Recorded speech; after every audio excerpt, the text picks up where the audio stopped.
To our first podcast with Molly. Molly. Yes. Tell us about yourself just a bit. So, my name's Molly, right? Yeah. I come from a Muslim background. My dad, he's Muslim. My mom, she didn't really believe in God. And because they split up, I kind of went house to house. So, when I was at my mom's house, it was just, no God, no religion involved. When I was at my dad's house, just Islam. Um, but the fruits of it, like the people that I was talking to and actually studying the religion itself, it kind of threw me off. Then when I went to high school, I stopped believing in God, like totally, entirely, because some things were happening in my life at the time that I couldn't explain, and I really just didn't believe in it.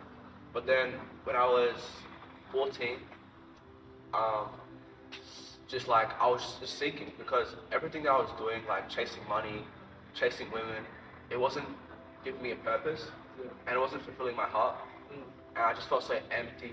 I felt so drained, and I was just seeking the highest power, right? Trying to find your purpose. Yeah.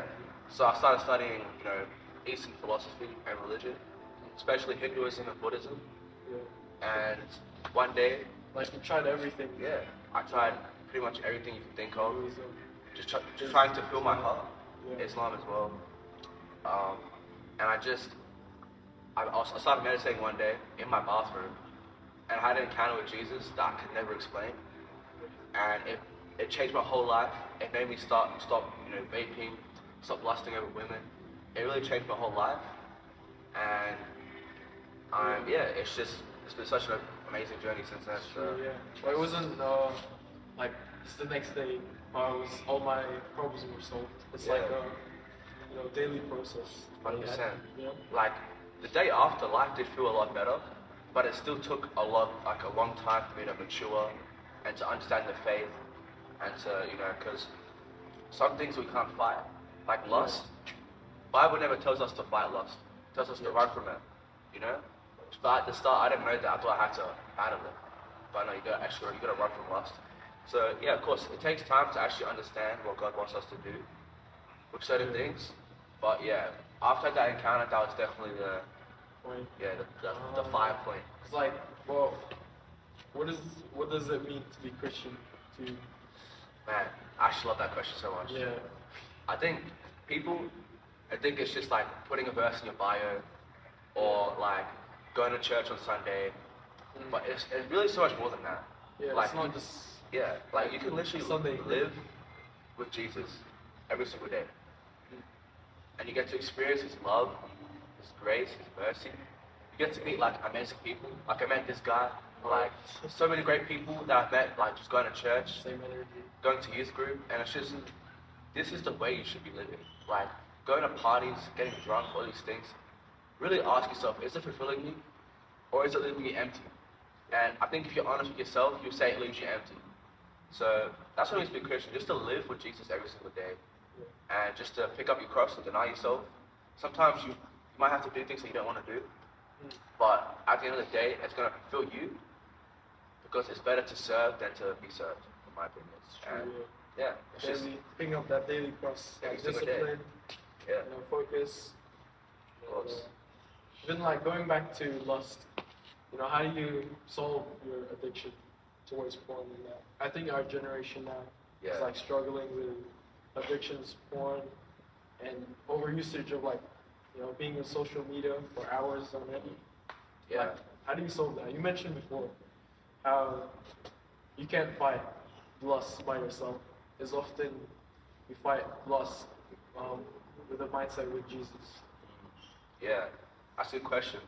Like, yeah, lust, especially in our teenage years, it's a very big thing, and it's become so bad to the point where people think it's normal. Yeah. Like, Even before myself, yeah, felt as normal as well. Yeah. because like that's how society pushes it. But just because something like a society pushes something to be normal doesn't mean it is. Yeah. As Christians, we stand on the Word of God, which is the Bible. And obviously, you see obviously like the mental effects of it. Can't concentrate. Yeah. You can't have a conversation with a girl without lusting over her. Yeah. It's really, really bad. So I think ways to overcome it is to follow the way the Bible teaches it. Just with any sin, if you see sin that is hard to overcome in your life, Jesus says you have to cut off your arm and gouge your eyes. Now, he's not saying to do that literally. Yeah, literally. What he's saying is that you have to be very aggressive with your sin. So if it's lust, for example, and it's pornography, I say pornography is your way to access your lust, right? Yeah. You have to stop watching it. Whatever it may be, if you have to if you have to download an app to block pornography, if you have to literally put your phone in another room, Yeah. you really have to discipline yourself to not look at it. Because the Bible tells us to flee from lust. Not fight it. Not fight it. You have to run away. Run away. Because when I start enticing my thought, okay, I have to watch this, that's when I'm going to think about it, that's when I'm going to lust. Yeah. So you have to run away. You have to run away from your lust. It's really bad. But also, just be in constant prayer. And try not to think about it as like, okay, let's say you have two sides of a scale. My pastor explained this to me, right? Yeah. One side you have sin, the other side you have Jesus, right? When you try not to sin in your own strength, you're actually thinking about sinning. Yeah. Right? But when you try to love Jesus, right, and to get closer to him, supernaturally, you're not going to want to sin and lust and be greedy and, hate people because you love Jesus.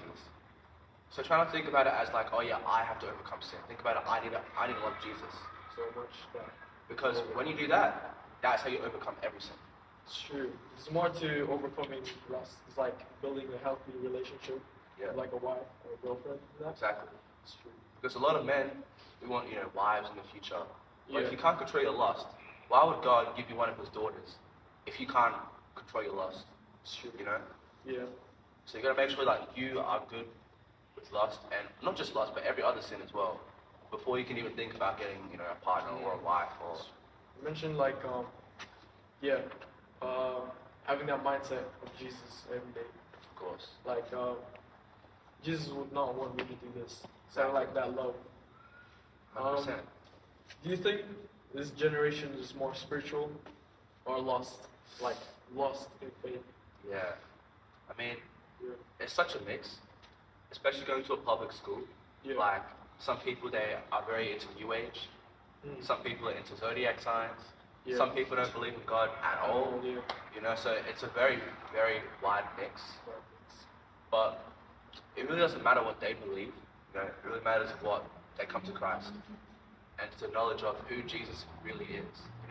He's not just a guru or like, some guy who just gives you blessings, He's Like the a myth. Yeah, or a myth.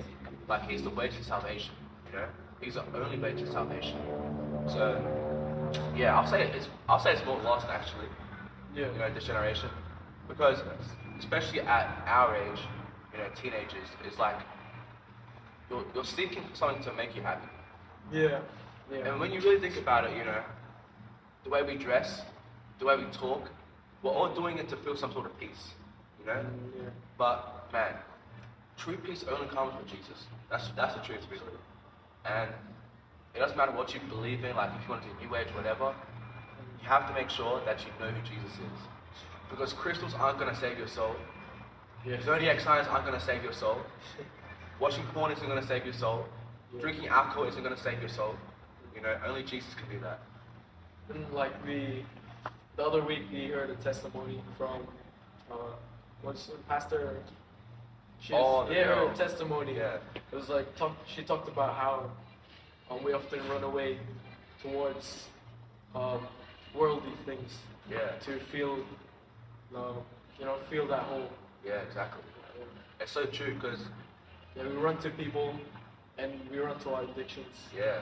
To cope with anxiety, depression, Exactly. stress, and that. And it's like putting a band-aid on a broken leg. Yeah. It's not gonna help it. So when you have like a stressful day, and you're like, okay, I need to get drunk, I need to watch pornography, I need to be at that high. just high, just dopamine. Yeah. After that's all worn out and you're calm again, you're gonna feel even more empty Yeah. because it's poisoning yourself. It's poisoning your soul. So you actually need to find out the root problem. Like, so for example, if it's lust is, I'm going to use lust for every example because it's big for men, right? If it's lust, instead of like, meditating or whatever, you have to look at what is making you lust. Is it girls on social media? Is it in real life? Find out what it is, and you really gotta make sure. Okay, this is what makes me fall into sin, and I have to cut this off. Like you gotta be really serious with it, because sin leads to hell. Yeah. You know, that's how bad it is. So you gotta be very, very aggressive with your sin. Be like, I can't do this anymore. But you can't do it with your own strength. You need Jesus. Yeah. And say, Jesus, help me deny my flesh. Help me to deny lust, all these things. So just do it with him. So like our generation, like the devil corrupts things that are meant to be beautiful Yes. to something that is like perverted or even like incorrect. Sort of like we seek love wherever we go on social media to find that love. Yes. That false, it's like sort of false. It's fake. It's fake. You know, you're Yeah. trying to comfort someone. I mean, you're trying to be connected with someone, and then we seek that through, social media, Yeah. addictions and all. It's really bad. Social media has really like killed what love is. You know, because social media they portray love as like, oh yeah, if I have sex with this person, now I love them. You know. Yeah. It's so fake. Like, if you really think you're gonna sleep with someone for them to love you, I'm sorry, that's just lust. It's not love at all. Yeah, it's You know? true. So social media makes it really like you said, the devil distorts what God has made sacred. Yeah, sacred. Like sex is a good thing, but you have to be married. You know, you can't just do it randomly. It's not just throw yourself out there. You know, you actually got to be disciplined with it. That's it. So yeah, social media. I think that's one of the worst things for our generation because they think everything they see on a phone is real life. Yeah. Like you gotta understand, like You have those gurus. what people and post, the- it's like that's the highlight of their life. Oh, yeah. They don't show the bad things. They only show when their life is at peak. Mm. You know. So yeah, just don't fall into that trap. You know? It's really hard, but yeah. Even though, like, what is the biggest misconception of being Christian? Like, if someone became Christian today, what do they think Christians do? Or like, that image of being perfect, that Yeah. pressure. The biggest misconception I think people have with Christianity is that Christians are perfect people. Yeah, it's really good. I would Like that say that. highlighted, all that, always, perfect person, Yeah. always joyful. Like when we come to Christ, we still have a sinful nature, right? It doesn't go away. But through sanctification,